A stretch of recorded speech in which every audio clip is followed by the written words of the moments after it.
Kabsa, tignan nyo. May nakita ko dito sa may 7-Eleven kasi bumili kami ng merienda ni Karen. Ayan, bumili kami ng merienda kasi pupunta kaming Kawayan. May nakita ko si nanay. Ayan. Diba?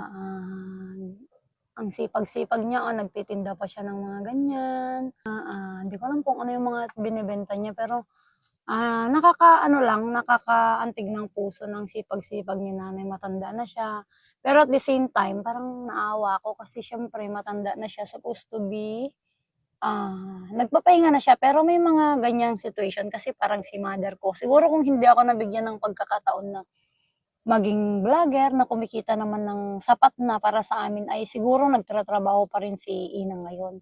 Gustuhin man ng mga ibang anak na pagpahingay ng mga magulang kahit matanda na, pero sa hirap, sobrang hirap ng buhay, hindi natin nagagawa minsan. Gusto kong bumili sa kanya, kakabsat, kasi ganito dapat yung mga binibilhan, kakabsat, ay yung mga lumalaban ng patas sa buhay.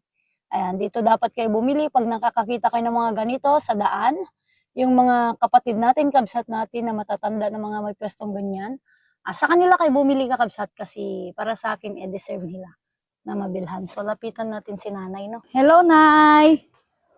Anong benta mo, Nay? Ano pong benta mo, Nay? Ano to? Pipino. Wala ka ng luya, Nay? Naubos na kakakuha. Naubos na po. Ilang taon ka na, Nay? Matagal ka nang nagbebenta dito? Ilang taon ka na po?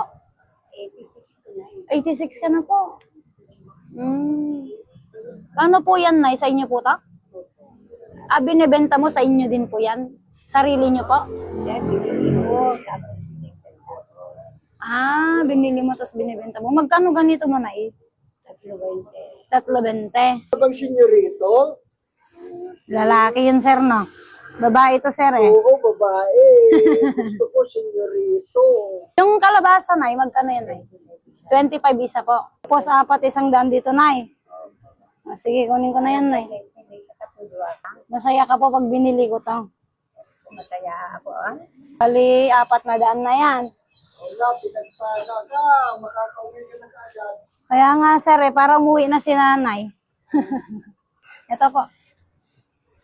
Masaya ka na, Nay. Kunti na lang benta mo, Nay. Kunti na lang benta mo, Nay. Pwede ka ng umuwi. Hintayin ko lang yung apo ko. Sige po. Thank you po. Malakas ang prayer ni Lola. Nay, kunin ko na.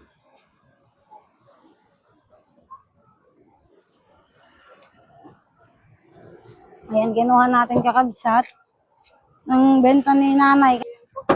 Bumili ako kay nanay ng worth 500 pesos.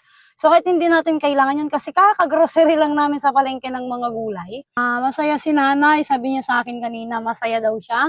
Kasi may pambili na daw siya ng bigas. Sabi niya dun kanina sa akin, masaya na siya kasi may pambili siya ng bigas.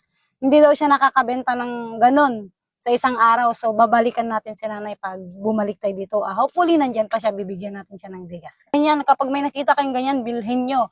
Sa kanila kayo bumili kasi sila talaga yung mga lumalaban ng patas. Ayan, kakabsat, di ba?